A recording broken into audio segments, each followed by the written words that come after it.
சுவாமியே சரணம் ஐயப்பா. இந்த கார்த்திகை மாதத்தில் நிறைய பேர் சபரிமலைக்கு மாலையிட்டு சென்று ஐயப்பனை தரிசித்து வருகின்றனர். அவர்கள் வீட்டில் பூஜை முறைகள் காலையில் முதல் பூஜையும் மதியமும் மீண்டும் இரவிலும், அதாவது சாயங்கால வேளைகளிலும் அவர்கள் பூஜை செய்து இருப்பார்கள். கோவிலுக்கும் தினமும் சென்று நித்தியமும் கோவிலுக்கும் சென்று வருவார்கள்.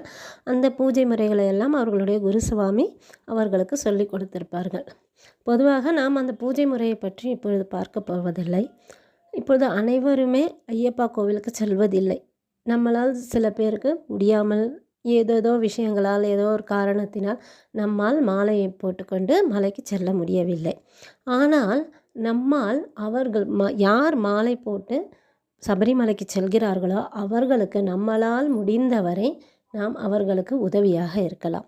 இது எவ்வாறென்றால், அந்த காலத்தில் அப்பூதி அடிகளார் என்று கேள்விப்பட்டிருப்பீர்கள். அவர் திருநாவுக்கரசருக்கு அடியவராக இருந்து அவருடைய குழந்தைகளுக்கு கூட திருநாவுக்கரசு என்ற பெயரையே வைத்திருப்பார். அதாவது சிவபக்தனான திருநாவுக்கரசருக்கு இவர் அடியவராய் இருந்தார். அதை போன்று நாம் ஒவ்வொரு ஐயப்பா சுவாமிக்கும் மாலை போட்டு ஐயப்பா கோவிலுக்கு செல்வதற்காக மாலை போட்டு விரதம் இருப்பவர்களுக்கு அவர்களை ஐயப்பாவின் பக்தர்களான அவர்களுக்கு நாம் அடியவராக இருந்து நம்மால் இயன்ற உதவிகளை செய்யலாம். எவ்வாறென்றால், இப்பொழுது நாம் ஒரு அலுவலகத்தில் இருக்கிறோம் என்று வைத்துக்கொள்ளுங்கள். தினமுமே எனக்கு ஏதோ ஒரு வகையில் ஒரு முட்டையாவது நான் சாப்பிடும் பழக்கம் உள்ளவள். ஆனால் இப்பொழுது என் கொலீக் மாலையிட்டு இருக்கிறார் என்றால் நான் அப்பொழுது அந்த முட்டையை அங்கே எடுத்து செல்லாமல் இருக்கலாம். முட்டையோ எந்தவித நான்வெஜ்ஜோ நான் வீட்டில் அதையெல்லாம் சாப்பிட்டுக்கலாம். ஆனால் அவர் முன்னால் நாம் சாப்பிடாமல் இருக்கலாம். ஏனென்றால் அவர் விரத முறையில் இருக்கும் பொழுது நாம் அவரை டெம்ப்ட் செய்ய வேண்டாம். இது அலுவலகத்தில், அதாவது ஆஃபீஸில் மட்டும் இல்லை, வேறு எந்த ஒரு இடத்துல இருந்தாலுமே. இப்போ நம்ம ஒரு ஹோட்டல் வச்சு நடத்துகிறோம். அந்த ஹோட்டலில் ஒரு ஐயப்பா சுவாமிலாம் வந்து சாப்பிடுவாங்க. அந்த மாதிரி நிலையில் நாம் அந்த உணவை எப்படி செய்கிறோமோ அதை மிகவும் தூய்மையாக, நம்ம வீட்டில் ஒருத்தங்க ஐயப்பா மாலை போட்டிருந்தா நம்ம குளிச்சுட்டு தான் எல்லாம் செய்வோம். சாதாரண நாளில் நம்ம கொஞ்சம் அப்படி இப்படி செஞ்சுருக்கலாம். ஆனால் ஐயப்பா மாலை போட்டிருக்கும் போது நம்ம கொஞ்சம் ஐதீகமாக தான் எல்லாத்துலேயும் இருப்போம் இல்லைங்களா? அந்த மாதிரி ஹோட்டல் வைத்து நடத்துகிறோம் என்று வைத்தால் நாம் அந்த நேரத்தில் ஐயப்பா மலைக்கு மாலை போட்டவர்களும் வந்து அங்கே சாப்பிடுபவர்கள் என்பதால் கொஞ்சம் ஐதீகமாக செய்து கொள்ளலாம்.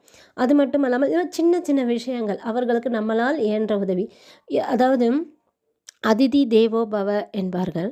அதுவும் இந்த துறவியாக, அந்த காலங்களில் துறவியாக ஒருவர் வந்தால் அவருக்கு உணவிட்டு விட்டு அப்புறமா தான் அவர்கள் சாப்பிடுவார்கள். இது எதனால் என்றால், நம் அனைவராலும் துறவரம் எல்லாம் போக முடியாது. ஏனென்றால் நம்மளுக்கு குடும்பத்தில் நிறைய கடமைகள் இருக்கும், அதையெல்லாம் முடிக்க வேண்டும். ஆனால் அவ்வாறு ஒருவர் துறவரத்தில் இருக்கிறார் என்றால், துறவரத்தில் இருப்பவர் என்ன, அவர் தனக்காக எந்த ஒரு கடமையும் செய்து கொள்ள மாட்டார். உணவு கூட அவர் சமைக்கலாம் மாட்டார். ஆனாலும் அவர் தெய்வ சிந்தனையிலேயே இருப்பார், தெய்வ நெறியிலேயே அவர் சென்று கொண்டிருப்பார். அதற்கு நாம் எவ்வாறு உறுதுணையாக இருக்கணும்? அவர் தெய்வ நெறியில் செல்வதற்கு நாம் உறுதுணையாக இருக்க வேண்டும். எவ்வாறு என்றால், அவர்களுக்கு துறவிகளுக்கு நாம் உணவு அளித்து விட்டு பிறகு நாம் சாப்பிடும். அப்பொழுது உணவு பற்றிய கவலையெல்லாம் அவர்களுக்கு இருக்காது. அவர்கள் தெய்வத்தை பற்றி மட்டுமே நினைத்து கொண்டிருப்பார்கள். அவ்வாறாக நாம் இந்த சமுதாயம் அவ்வாறாக அவர்களுக்கு உதவி செய்ய வேண்டும் என்பது அக்காலத்திலிருந்தே இருக்கும் பழக்கம். இப்பொழுது நாம் எங்கே அதிதி தேவோபவ என்றால் யாரை நாம் அழைத்து சாப்பாடு போட்டுவிட்டு சாப்பிடுவது, அவ்வாறு யாரும் சாப்பிடுவதற்கும் வருவதற்கில்லை. ஆனால் இந்த கார்த்திகை மாதத்தில் இந்த ஐயப்பா சுவாமிக்கு மாலை போட்டிருப்பவர்களை அனைவருமே சாமி சரணம் என்றே தான் அழைப்பார்கள். அவர்களை ஐயப்பா அடியார்களாக நினைத்து அவர்களுக்கு நம்மால் முடிந்த தொண்டு, இதில் எந்த பிரதிபலனும் நாம் எதிர்பார்க்க வேண்டாம். நம்மால் மலைக்கு போய் ஐயப்பனை தரிசனம் செய்ய இயலவில்லை, ஏதேதோ காரணங்கள் இருக்கின்றன. ஆனால் அவ்வாறு ஒருவர் யார் 48 நாட்கள் ஒரு மண்டலம் இருந்து செல்கிறாரோ அவர்களுக்கு நம்மால் எந்த அளவுக்கு தொண்டு செய்ய முடியுமோ அதை செய்ய வேண்டும் என்பதே என் கருத்து. ஏனென்றால் அவ்வாறு நாம் செய்யும் பொழுது அவர்கள் அந்த புனிதத்தன்மை மாறாமல் இருப்பதற்கு நம்மால் என்ற ஒரு உதவி அல்லவா அது. இப்பொழுது அவர்கள் வீட்டில் ஒரு பூஜை நடத்துகிறார்கள், நம்மால் என்ன முடியும்? ஒரு பழம் வாங்கி கொண்டு போகலாம். இல்லை வேறு அன்னதானம் என்பது, அந்த ஐயப்பா பூஜையில் அன்னதானம் என்றது மிக சிறந்தது. நம்மால் என்ற அன்னதானத்திற்கு ஏதோ ஒரு வகையில் ஒரு உதவி செய்யலாம். அது மட்டுமல்லாமல் பொருளாக செய்யலாம், பணமாக செய்யலாம், சரீர கஷ்டம் கூட படலாம். ஒரு ஐயப்பா பக்தர் செருப்பு இல்லாமல் இங்கிருந்து எங்கேயோ தூரத்திற்கு நடந்து சென்றுக்கணும், நம்மால் நம் வண்டியில் செல்கிறோமா, ஒரு லிஃப்ட் கொடுக்கலாம் அல்லவா? இதுபோன்று நீங்கள் பக்கத்தில் இருக்கும் ஐயப்ப பக்தரை உங்களுக்கு தெரிந்தவராக இருந்தால் உங்களுக்கே தெரியும் அவருடைய தேவை என்னவாக இருக்கிறது என்று உங்களுக்கே தெரியும். அப்பொழுது அதை நீங்கள் செய்யலாம். இல்லை என்றாலும் பொதுவாக ஒரு சின்ன விஷயம், இதனால் நமக்கு எந்தவித நஷ்டமோ எதுவும் ஏற்பட போவதில்லை. ஆனால் நிச்சயமாக ஒரு புண்ணியம் கிடைக்கும். அவர்களுக்கும் இந்த சமுதாயம் ஒரு பாதுகாப்பு, அதாவது அந்த ஐயப்பா மாலை போட்டு இருப்பவர்களுக்கு நாம் எல்லாம் இவ்வாறாக ஒரு உறுதுணையாக இருக்கும் பொழுது அவர்களும் அதை மிகுந்த ஸ்ரத்தையுடன் செய்வதற்கு அவர்களுக்கும் உதவியாக இருக்கும்.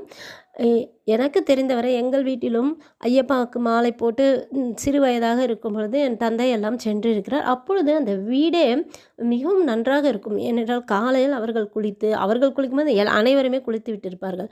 அந்த சரண கோஷம் போட்டு பூஜை எல்லாம் செய்துவிட்டு பிறகு உணவு படைத்துவிட்டு அதை மட்டுமே அவர்கள் சாப்பிடுவார்கள். மீண்டும் மதியமும் இலையிலெல்லாம் பரிமாறி அதுவும் சாத்வீக உணவை தான் சாப்பிடுவார்கள்.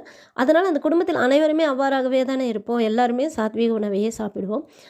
மாலையில் மீண்டும் அவர்கள் குளித்து சரணகோஷம் எல்லாம் பாடி அந்த சரணகோஷத்தை எல்லாம் கேட்கும் பொழுதே அந்த சின்ன வயதெல்லாம் எனக்கு ரொம்ப புல்லரித்தே போகும். அவ்வளவு நன்றாக இருக்கும். ஸோ அந்த மாதிரி அந்த பூஜை அந்த அந்த ஒரு நாள் முழுதுமே ஐயப்ப சிந்தனையிலேயே அவர்கள் இருப்பார்கள்.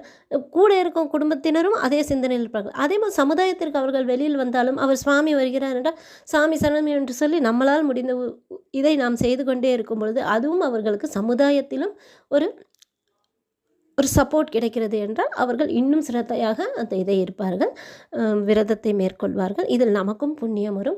அதனால் நான் அனைவரையும் மிகவும் ரெக்வஸ்ட் பண்ணி கேட்டுக்கிறேன். நம்மளால் எந்த அளவுக்கு அவர்களுக்கு உதவியாக இருக்க முடியுமோ அந்த அளவுக்கு உதவியாக இருக்கலாம். இந்த மாதிரி சின்ன சின்ன விஷயங்கள் நீங்களே யோசித்து பார்த்தால் உங்களுக்கே இன்னும் நிறைய ஐடியாக்கள் தோன்றும். அவ்வாறு அவர்களுக்கு நீங்கள் உதவியாக இருக்கலாம். இதனால் நமக்கும் நிச்சயமாக புண்ணியம் வரும். ஐயப்பாவின் அருள் நமக்கும் கிடைக்கும்.